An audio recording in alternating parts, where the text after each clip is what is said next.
I'm Polly Warren and welcome to the Positive Perimenopause podcast. This is the place for some positive inspiration to help you through the rollercoaster ride of perimenopause.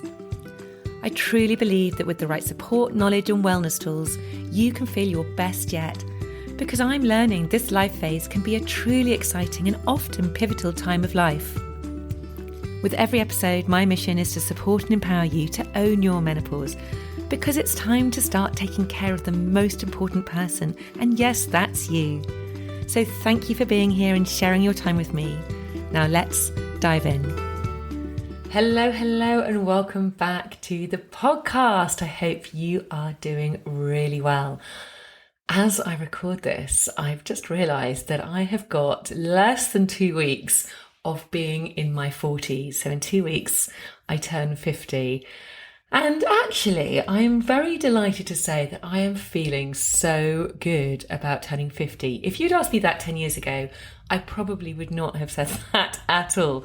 But I do feel really good. And I think that's because of all that I do nowadays to keep myself feeling fit, feeling healthy, feeling calm, feeling at peace with myself. And it's all really contributing to the fact that actually I don't really care what my age is. As long as I'm feeling good within myself, it really doesn't matter. Age really is just a number. And don't get me wrong, I am by no means perfect. I still love a drink. I still love a party. Some days, particularly at the weekends, I can be really lazy.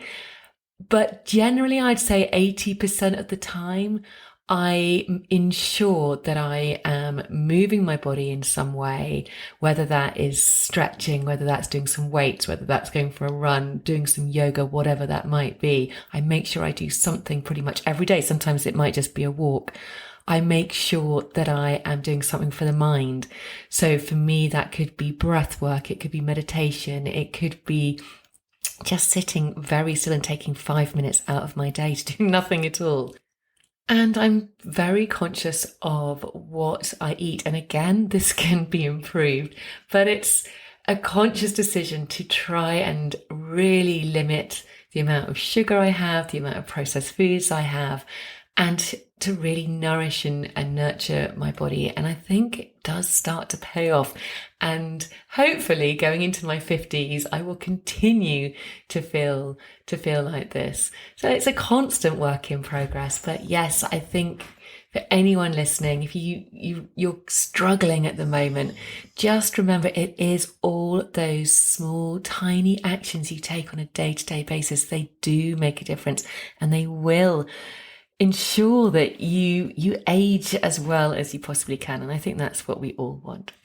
Okay, let's move on to this week's episode. Now, this week, I speak to the absolutely brilliant Emma Lazenby. Emma has worked in the animation industry for over 20 years. She's worked for the BBC, so she was responsible for Charlie and Lola. So for those of you like me who've seen a lot of Charlie and Lola, Emma was behind that. She's also worked for Aardman, who have made films like Wallace and Gromit, Chicken Run, Flushed Away, and she's also worked for Disney as well.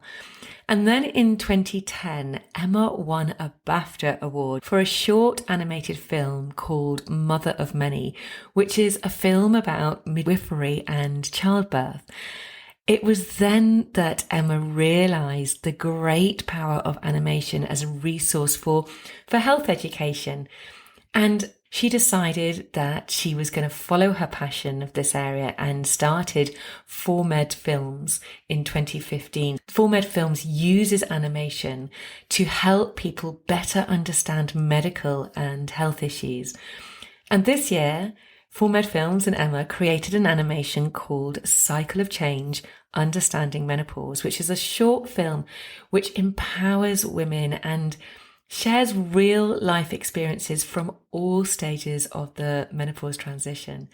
Now, in this episode, Emma shares why and how she made this short film and how it uses the voices of real people talking about their real experiences, and how the making of the film also coincided with her own menopause experience. I really, really enjoyed chatting to Emma. And as I was talking to her on Zoom, I was able to see her in her gorgeous houseboat on the water with her dog. It really did look idyllic.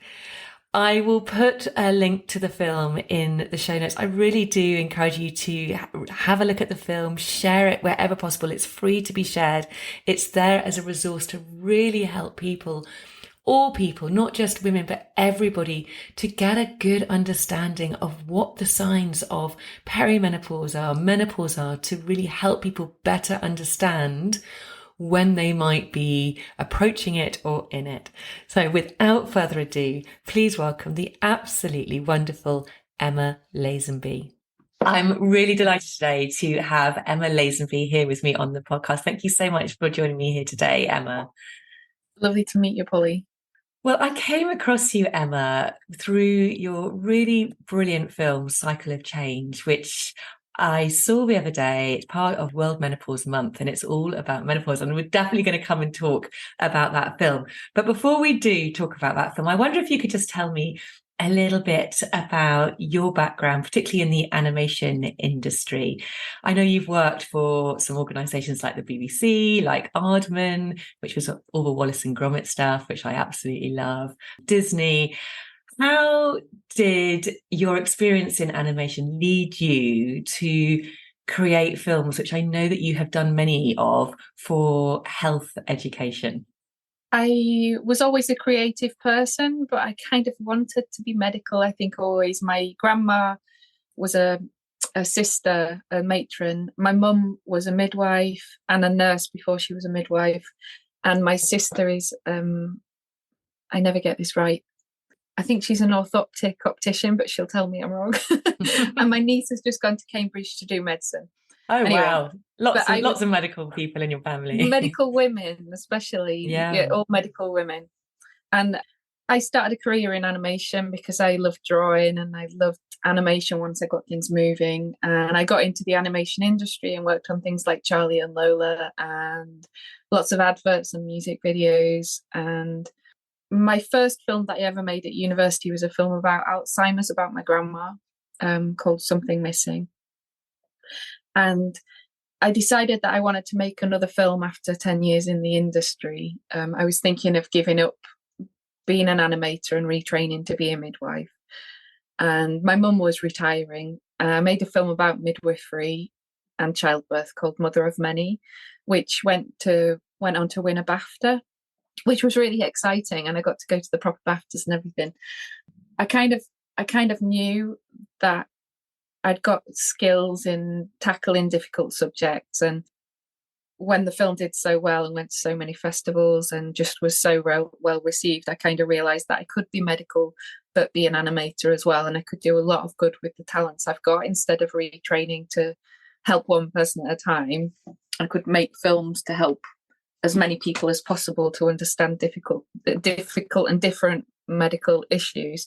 So I had this idea to start 4Med films, to make films to educate people and help people to understand. But I also have this big belief in people's experience, not talking down to people, it being peer to peer. So people sharing people's experiences and those being real experiences, never being re-recorded. That is the real person's voice telling their story in their own way, has been what makes our films what they are. Well, firstly, so many congratulations on winning a BAFTA. That's amazing. I've watched your film, Mother of Many, and it's such a brilliant film, particularly, I've had 3 children, all very different births, and watching that film, what I loved about it, it's actually so true to life. And I know everyone has a very different birthing experience, but I think you sort of captured sort of the essence of it, of the sort of rawness of it in that film. And also Charlie and Lola, my gosh, I think I've probably sat through every single episode of Charlie and Lola in my life. I mean, I did kind of look through lots of your films, and you do tackle some really difficult and challenging and very sensitive issues in your films. And I agree that sort of peer-to-peer voice, it kind of helps convey the messages in a way which is it's just very much more of a human way of explaining something, particularly when you've got the children involved as well. My aim is often to make people cry. I think I manage it a lot, but if you listen to people's stories, if you listen to somebody telling you about what they've been through, and I edit the interviews down into kind of a 5-minute edit of someone's story. I usually interview somebody for about an hour. When you listen to those 5-minute edits, they make me cry. You know, people's experiences, especially when they're of difficult things or really difficult times, are moving. But it's like that with you know, even like X Factor. I don't think that's on anymore, but things like that. Watching real people have real emotions and hearing people have real emotions is really powerful, and it's got real impact to it, hasn't it? Yeah, absolutely. It's the best way to put your message across and to learn, I think. Yeah, hearing those voices. So let's just talk about Cycle of Change, which is a brilliant film. Firstly, tell all the listeners, you know, what's the film about? And then I'd love to hear how that all came about.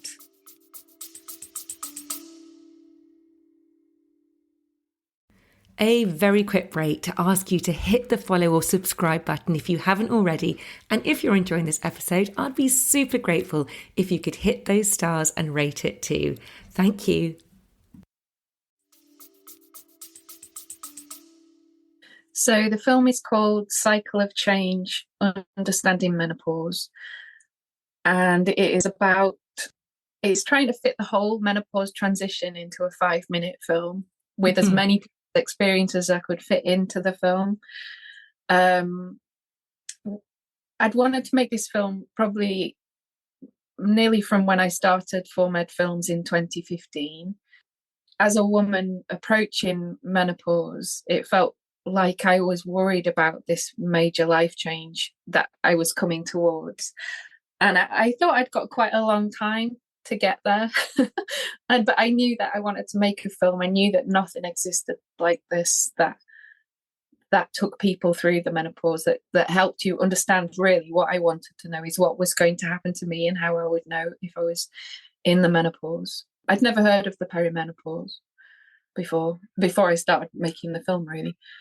So I'd got this plan to make this film, and I didn't start researching it. I didn't start doing anything about it. I just knew that I wanted to make this film, and I was busy with other films and making films about trauma and mental health and different medical processes. And because it's quite a busy life being an animator, and when you're making one film, you're so much into that bubble of that film. So I've been in the bubble of menopause for quite a long time. But in the lockdown, I felt like I was going completely crazy. I'd had a lot of anxiety. I wasn't sleeping well. My hair was falling out. I was having a lot of migraines, always with my hormones, around my period. And I hadn't noticed, but my period was getting a tiny bit closer together until it got to like 3 days earlier than it should be. But it took very small increments to get to that. I hadn't realised that, but when I was about 42, everything had started to change. And I'd always been quite an anxious person, but it really ramped up.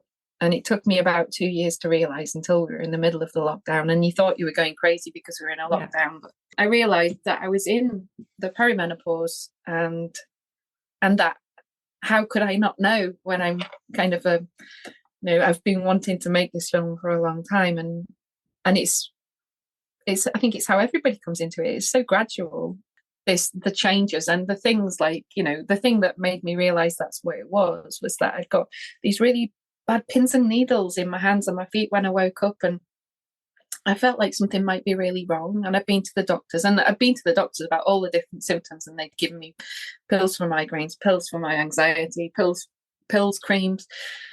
And I went to them about my pins and needles, and they said, oh, well, we'll have to do some tests. And then I was talking to another person about it, and she said, oh, I had pins and needles really kind of, I couldn't move my hands when I went into the perimenopause. And so I went, oh, this and this and this and this and this. It's all perimenopause. It's all the start of menopause.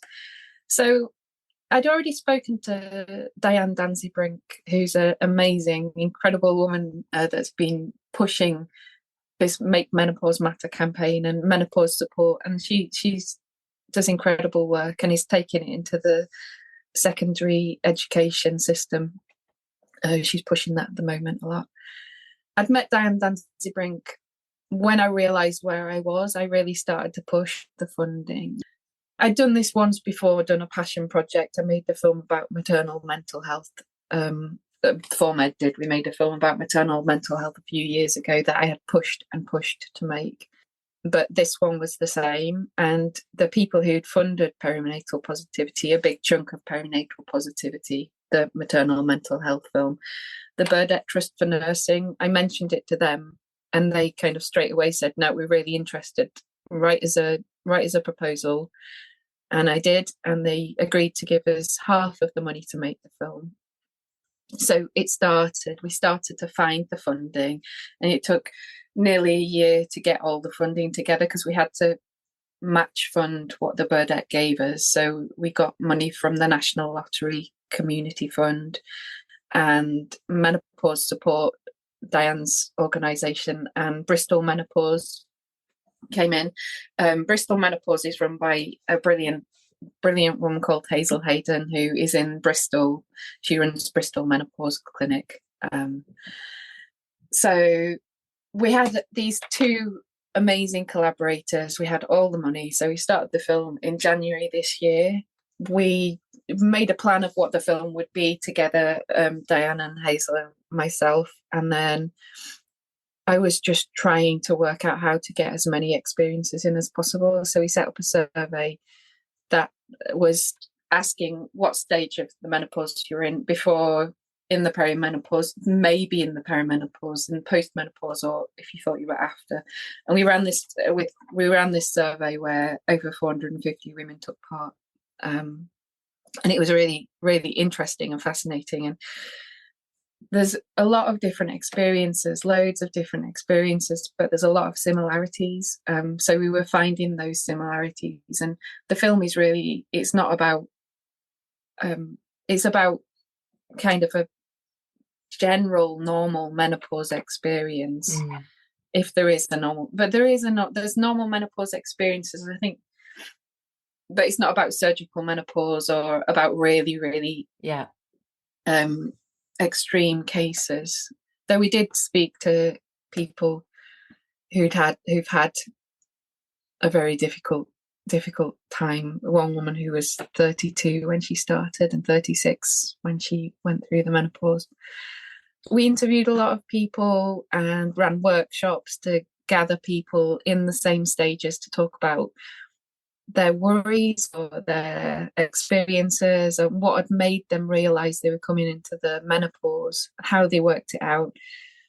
And it's been fascinating. It's been such a fascinating and beautiful project to just really talk to people and really listen and share. And it feels like there's been quite a community in talking about this, that it can be such a lonely experience, but when every woman goes through it, and every partner, every child's mum is going through it, and everybody needs to know about it.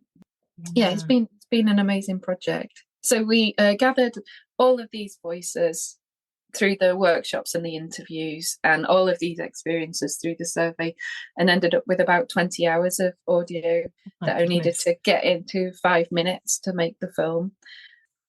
And I've never had so much audio for a film before. It was quite crazy.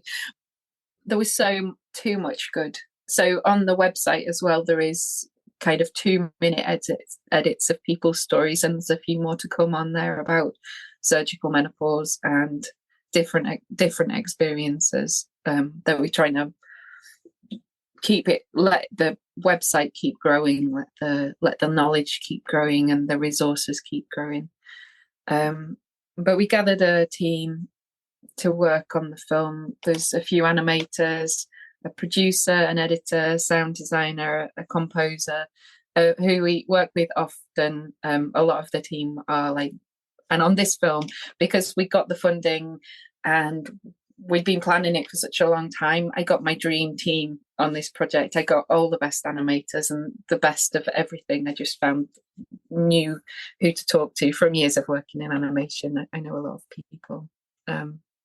So it's just been a real pleasure to make and to learn, and from my experience as well, from I think around the start of the film, I was on HRT, but it wasn't working, and it helped me to, like, I got to the middle of the film and I was really struggling in my anxiety and my confidence and in a lot of things, and realizing that I'm making this thing to help people to understand menopause, but I'm floundering and not coping in my own. And so I really prioritized it while I was doing this learning, and I had an appointment with a women's appointment with a doctor, which I didn't know existed, to have a half an hour consultation. I don't think everywhere does it, but my GPs in Wiltshire, where I am, were just so good, and I feel like I've got it right now. So it was a real learning curve of what to do for myself, and of changing my diet and eating a lot more protein, less carbs, and I still haven't managed to tackle the exercise thing yet, but I've bought a kettlebell.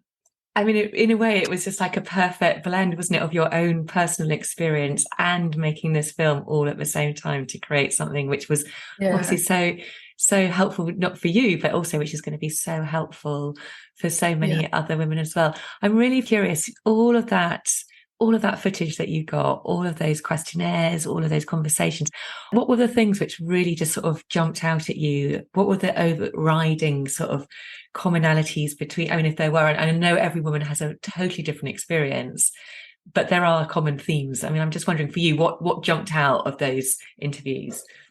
There was a lot about the education around it that most people don't realise. But I mean, because it comes so much earlier than people expect. I thought I'd started early in mine, but I started at a normal time, completely normal. In our survey, 80% of women, of the women that were in the survey, 80% of them started in the 40s, about 37% in the early 40s, and about 43% in the late 40s. So most people start in the 40s, but there's always this thing of you go through menopause when you're 51. But that's going through that one day of 1 year of your period being finished. 1 year without a period, that's the menopause. That one day, 1 second of one day, really, it's just, that's the menopause. I think there's just such a lack of education, and it was what came through it, the confusion and the difficulties people were having. It feels like all of that anxiety and difficulty that people go through is because we don't know what's happening to us.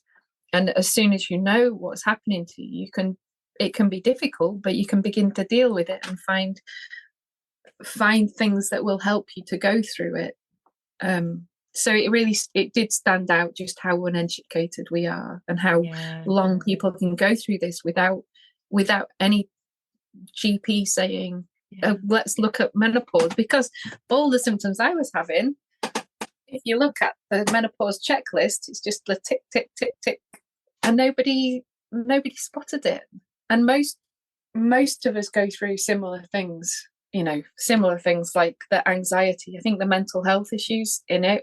When I spoke to my GP and tried to bring it up as I'd like to try HRT, she asked if I was having hot flushes, and I wasn't. But I think in early menopause, that was another thing. In perimenopause, people are more likely to have night sweats. And I was having night sweats, but I didn't count that as hot flushes because nobody explains what a hot flush is. And you think it's just a woman sitting going bright red. And I think it is for a lot of people, but hot sweats come later. Night sweats come earlier. And just the education for everybody and for health professionals as well. I know it's changing a lot and it's getting better. I always find it quite amazing because I do a lot of work in the menopause, perimenopause world, and because I've got this podcast, it does feel now that there's so many conversations happening about menopause. The awareness now is, compared to, gosh, even 5 years ago, the awareness seems to be so much broader than it was. But it's so interesting you hear that, because obviously that was at the beginning of the year when you were doing those surveys and those interviews, and there are so many people out there, so many women out there who don't really understand what is happening to them. And going to their doctors not joining up the dots either, and just wasting so much time and money in a system which is pretty much on its knees anyway. So films like yours are going to be so crucial. What are your hopes for this film? What's the dream for this film? Just for it to be used as education. It's a free resource, so anybody can embed it in their website or share it, show it anywhere you like. Use the film and use the resources and the interviews around it. The dream is for it to be used for education around the UK, but we are trying to translate it as well, which we need to find more funding for. We're trying to translate into different languages to reach further. The dream is just for people to understand this early stage. It does feel like there is just so much talking about menopause. It feels like a lot of the menopause things that exist, like for me personally, I felt like, well, I'm not there yet, so that's not for me. But just being able to understand and spot that coming into menopause is what I want the film to do. I want younger women to see the film and to be more ready, and to be able to see that this could be perimenopause and to be able to deal with it, because I do think I think our country deals with it it is changing a lot. Everybody is talking about it now, but there is still taboos and still kind of a feeling of, you blame everything on the menopause. Yeah, I know exactly what you mean. I mean, it's really important for the next generation to be much more prepared than we were, because I think you're right. A lot of women still are only discovering that they're perimenopausal or menopausal after having really trudged on and suffered through for too long and not really realizing what it is. But actually, if women can actually come into this phase of life feeling prepared, feeling that they've got those tools to support themselves, then my goodness, how much better is that going to be? And it's so true, once you know some of the things that you can do to support yourself, have some of those foundations in place going into perimenopause, it's going to be such a smoother ride. And particularly when it comes to things like your diet, what to eat and how to move, and it's just general health and wellness. It's really giving them that message, isn't it? The healthier you are coming into the stage, the easier really the ride is going to be. So it's there's no harm in it. It's like the earlier you start, the better with all of this. Yeah, but just the mentally and physically and in all ways, it's just such a crazy time. And because in your 40s, because when you get to this kind of age, it feels like you're going crazy because there's so much going on, and you can have bereavement, and work can be really hard. And most of the women that I interviewed started with, it's just really hard to, is it menopause? Is it that I'm just really stressed? And it's just so hard to spot. I agree, because there's always an excuse for what you might be feeling. I always used to think that, the brain fog was because I just had too many things to hold in my head at one time at midlife, with not just myself, but with kids and everything. And it's like, gosh, maybe my head just only has capacity for a certain amount of things, and all the other things are just going to fall out, and that. But then you start to worry, my gosh, is it outside? I really did have the worry, is it Alzheimer's? And went down that road because my mum has been diagnosed with Alzheimer's, and I was like, surely it's got to be that.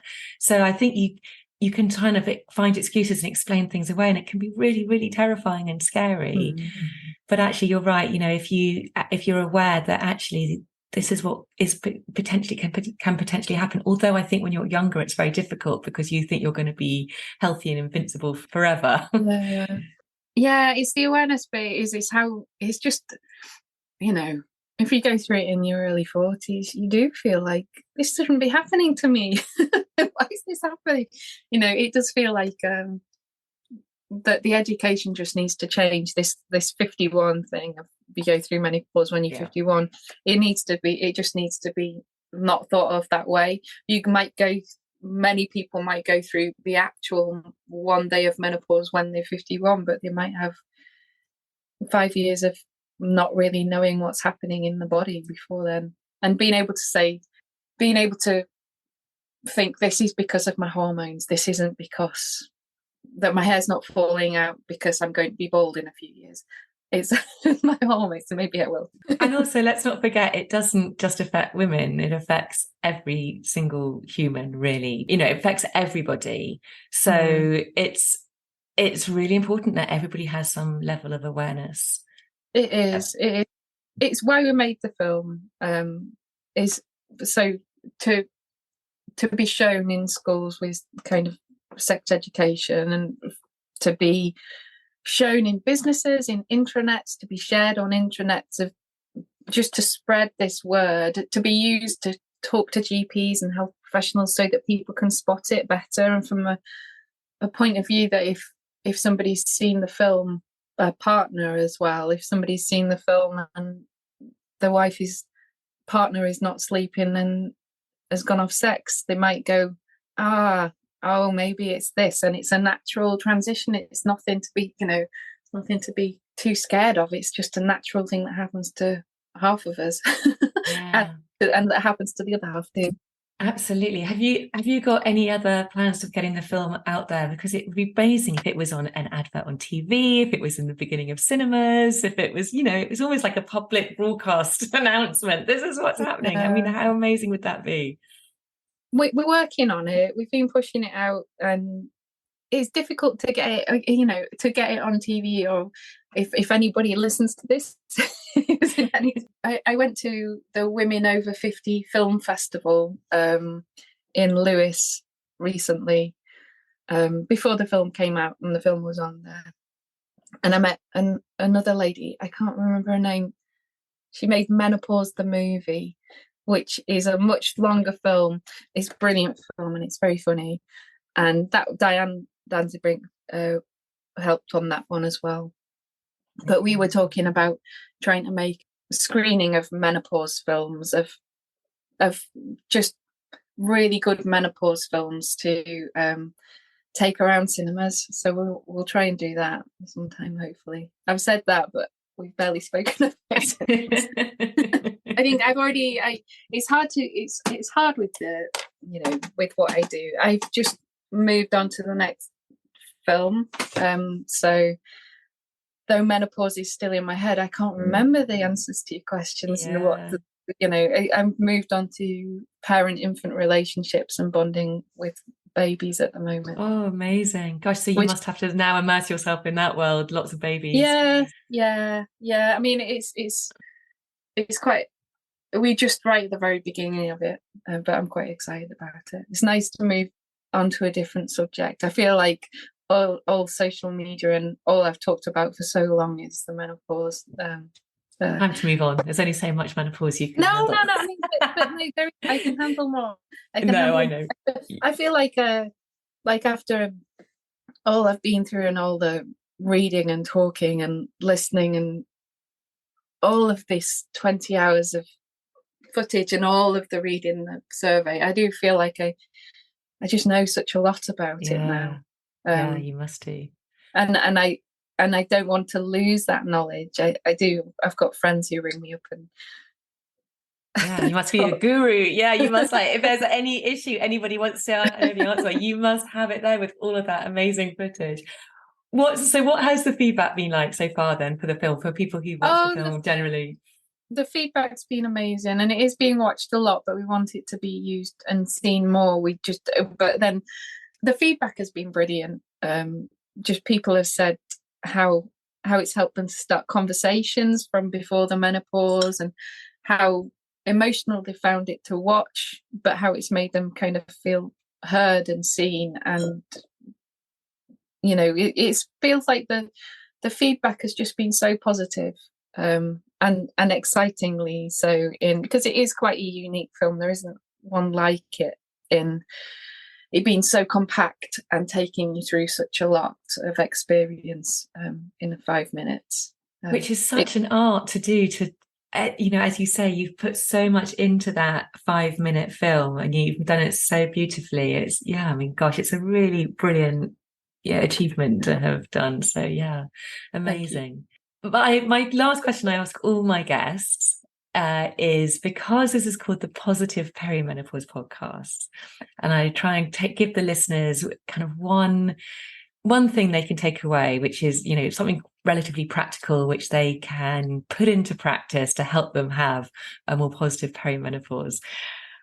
Is there something which springs to mind that you could suggest for the listeners, other than go and watch the film, of course? There's so many things. That's hard. One thing. I know. It's a mean question. Sorry, I've put you on the spot. I've got too many. What's been the one thing for you then, which has been probably the most significant thing, which has made a big difference in terms of how you've navigated your way through it? I'm still working on it, but I've just gone down to a 4-day week, because life is too short to I mean, it's difficult. I can't go down to a 4-day week because my job's too busy, but I've got this plan of just taking more time for me and more time to be in nature, and just to step back a little bit in this period, to step back, to just feel and explore where I am, instead of going on with this, you've got to keep going. I think it's because of one of the people that I interviewed, one of the last people that I interviewed. She was just about at menopause, but she really used it to rethink and change and look at your life. Just step back and look at your life, I guess, is my advice, if possible, even if it's just to sit and breathe. And I think there's such a lot of stress and build up in this time, and just to kind of take a step back. Yeah, I love that. It's really, really lovely. And I agree. And I think there is a lot of difficulty and challenge which goes with this stage of life, but there is also quite a lot of opportunity and positivity for the next phase of life, because there's a lot more still to come for many of us. Most of us live a third of our life post menopause. So I love that. It's a chance to really just take stock of everything that's come before, and actually put things in place which is going to make sure the next part is going to be as enjoyable and fun as possible. Yeah, I mean, it does feel like it's crazy. I think that's the thing with a lot of the things about menopause. It feels like, oh, it's this horrible thing that happens to you and that you're going to struggle through. And it's not. I don't know. I mean, everybody has different experiences of it, and I feel like in a lot of ways I have had just such a lot of mental torment stuck in there. But there is such a lot of positive in this stage of life, such a lot of positive in changing diet and changing the stepping back. It's horrible that we think of that being an older woman is looked on, feels like it's kind of it's not a very celebrated place to be, but it should be celebrated. We're coming through to this time. I look forward to my hormones evening, to the time when I can think straight, because for my whole life, since I was a teenager, I've had this fluctuation of monthly emotions that change throughout the calendar, and men's emotions are just a cycle of a day, aren't they? And to go to that cycle of a day, it's there is exciting things to come, I think, and just to embrace this change instead of fearing this change. There is definitely more awareness, I think, in terms of this whole cyclical living, because we are cyclical beings, us women. It's the way that we are. And yet we're very much expected to live in this very male world where we've got to be on 24 hours a day all the time. We're just not built like that. And actually, to become more aware and live much more cyclical in accordance to where we're at, we're going to achieve so much more, and at those times when we're on fire, and then retreat a little bit at those times where actually we need that rest and retreat. But that's hopefully somewhere in the future for women. But I think there's a long way to go before that happens. We're getting there slowly. We are getting there slowly. Emma, thank you so much for joining me today. For anybody who wants to go and watch the film, look at all the resources, where can they go and where can they find more? If you go to www. Do I need to say that? You can say that. cycleofchange.org for the Understanding Menopause film, and do go to formedfilms.co.uk. There's a lot of other films that we've made, which even if you're not interested in menopause, but you will be because you listen to this podcast, we've made a lot of films, so go and have a look at those as well. But yeah, just share the film everywhere, and we'll help to educate people. Yeah. I'll put a link to the film and all of those in the show notes. And yes, and when I put this on my social media and everything, I will put the film out there as well, because it's a brilliant film. Thank you for your time. I forgot to say to everybody, I'm talking to you, you're on your houseboat on the water, very jealous. Have a beautiful rest of the day, and and I wish the film all the best of luck. Thank you. Lovely to meet you. You too.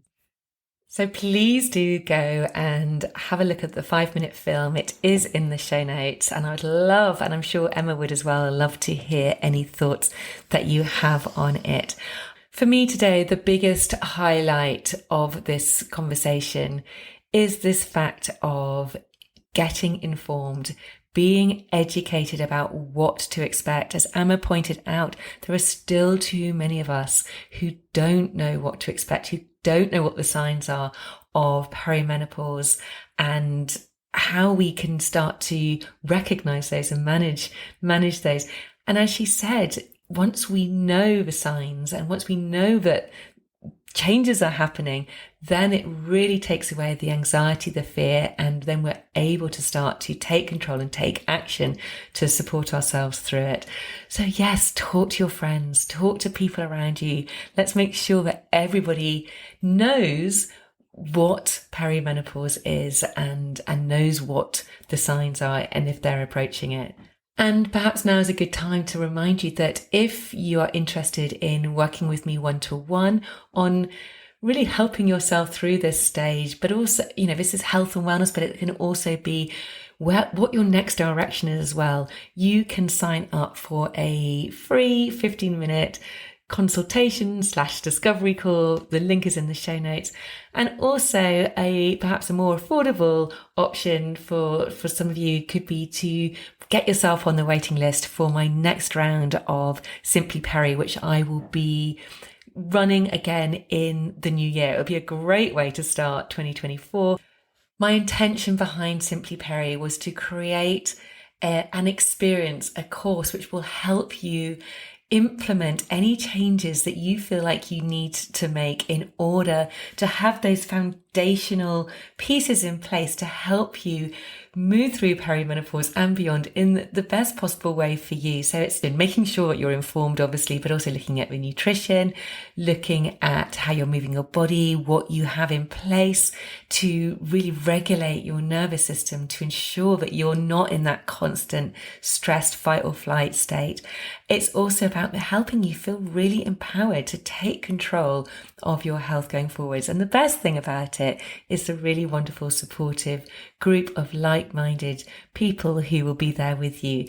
And we have every week a call with me where often we'll do some breath work, and there's lots of opportunity to ask questions, to chat about your experiences, and really any sort of tips and coaching I can give you to help you stay on track. And in Simply Peri as well, there are hypnosis recordings, there are mental rehearsals, which will all help you to really put these changes in place, making them part of what you do. So yes, if you want to get in on that for next time round, please do let me know, and I can put you on the wait list.